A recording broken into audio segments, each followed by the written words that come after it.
Hi viewers, welcome to my channel Sudha Biology. If you are watching for the first time, please subscribe and press the bell icon. And if you like my videos, please share it. And I hope everyone is safe at home. And I heard many students, they are taking attention that NTA is going to postpone the test. And please don't believe the social medias and postpone your work or delay your work. And follow the timetable what you have already planned for current date. So please don't waste your time in thinking of the dates which were set by the social medias. So please follow the timetable what it is already planned by you. And for today's session, I would like to start with pleiotropy. So what is pleiotropy? It is the ability of a gene to have multiple phenotypic effects. It is the ability of a gene to have multiple phenotypic effects. That means one single gene which will control or govern more phenotypic characters, which will affect more phenotypic characters. So that is called as pleiotropy or pleiotrophism. And the genes which are involved in pleiotrophism, we call them as pleiotrophic genes. Okay. And for this pleiotropy, we are going to discuss two examples. That is one, starch synthesis in P, and one more example will be sickle cell anemia. So first we will be discussing with starch synthesis in P. So one gene. So here the starch synthesis is controlled by one single gene which has two alleles, that is capital B and small b. So the plants with the homozygotes, that is capital B with this allele capital B, this homozygotes will be more efficient in synthesis of starch. As they are more efficient in synthesis of starch, they produce large starch grain, whereas the homozygotes with alleles, that is small b, this is less efficient in synthesis of starch. So these homozygotes will be less efficient in synthesis of starch. So they can produce a small starch grain. Okay, and the heterozygote which is produced from this, that is F1 hybrid, will be heterozygote, that is capital B and small b. And when you see this will be showing the intermediate grain size. So the seeds of this will be intermediate grain size. So when you are seeing the word intermediate, you can recall the term incomplete dominance. That means the dominant allele is incompletely expressed over the recessive allele. So that shows incomplete dominance.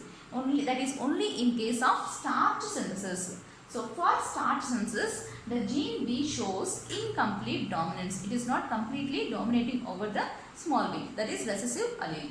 So it produces the intermediate grain size. So that is only in case of starch synthesis, it will be showing incomplete dominance. But when we take the other aspect, that is for shape of the seed, when you concern with the shape of the seed, the gene shows dominant and recessive relationship.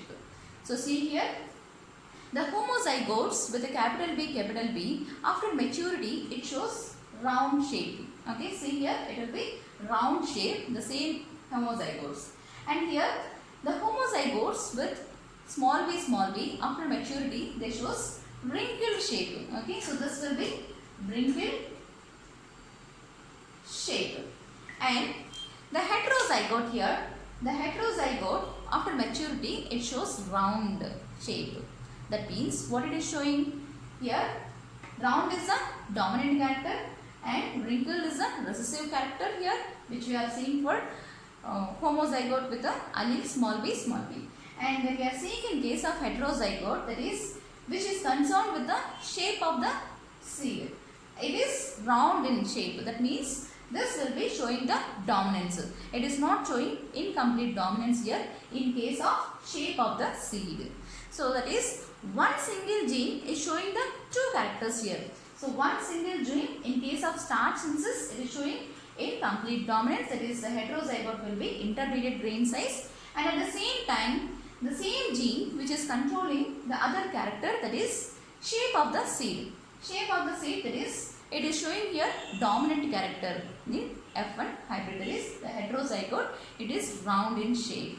So one gene which will be containing the two alleles, that will be showing the two characters here. One gene, the ability of a gene to have multiple phenotypic effects. So one effect is for starch synthesis, it shows incomplete dominance, and in case of shape of the seed, it shows a dominant character in the heterozygote, that is capital B, which is showing the dominant character over the recessive, that is small b. So this is about pleiotropism in case of P. Okay, that is starch synthesis, incomplete dominance, whereas shape of the seed, when it is showing, it shows dominance character. It is showing two characters by only one single gene. And one more example I said, that is sickle cell anemia. So coming to sickle cell anemia, so here also we can see the individuals with the different genotypes.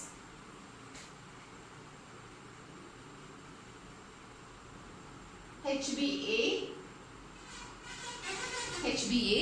is a genotype which is seen in normal individual where there is no sickle cell anemia. So these are not sickle cell anemic patients. So this individual will be normal individual.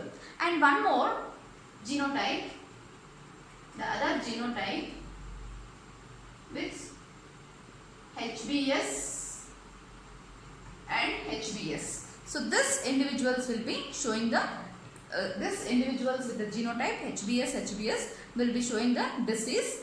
This will be sickle cell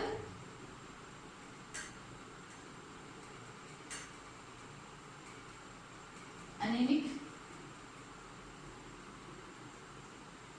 individual. So this genotype which is present in that individual will be showing the disease, that is sickle cell anemia. That means the shape of the RBC will be changed into sickle shape, and that is mainly because of point mutations that will not be discussing now. And one more genotype with HbS and HbA. So this is heterozygote form. So this is homozygous with the HbA alleles, and that will be normal individual, and this will be HbS with the, which is with the homozygous condition, and this will be showing sickle cell anemia. And the heterozygote with individuals with the HbS HbA genotype, this is a heterozygote individual, heterozygote, and this individual will be containing the genotype HbS HbA, and this genotype which is present in this heterozygote individuals will be showing two phenotypic characters. So what are the phenotypic characters which it is showing? That means one gene. So what we are saying pleiotropism, that means one gene governs multiple phenotypic characters. So here the same genotype is showing the two characters in this patient, in this individual, not patient. That is one, it is showing resistance to malaria. If the individual is with the genotype HbS and HbA, that is in heterozygous condition, this will be having resistance to malaria, as well as this has a gene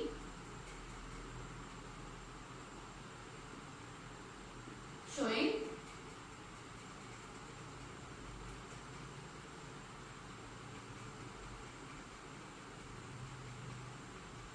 okay. So in heterozygous condition, the individual is not completely diseased.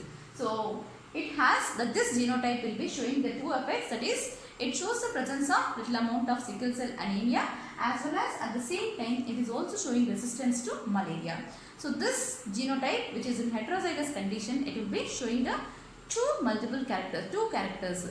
That means one gene controls more than one character, which is called as pleiotropism. So the second example is sickle cell anemia we can take. So here which is a heterozygous individual which will be having resistance to, this individual having resistance to sickle cell and resistance to malaria, as well as even it shows the sickle cell anemia, but not completely diseased. It is in heterozygous condition. Okay. So this is about pleiotropism. Thank you.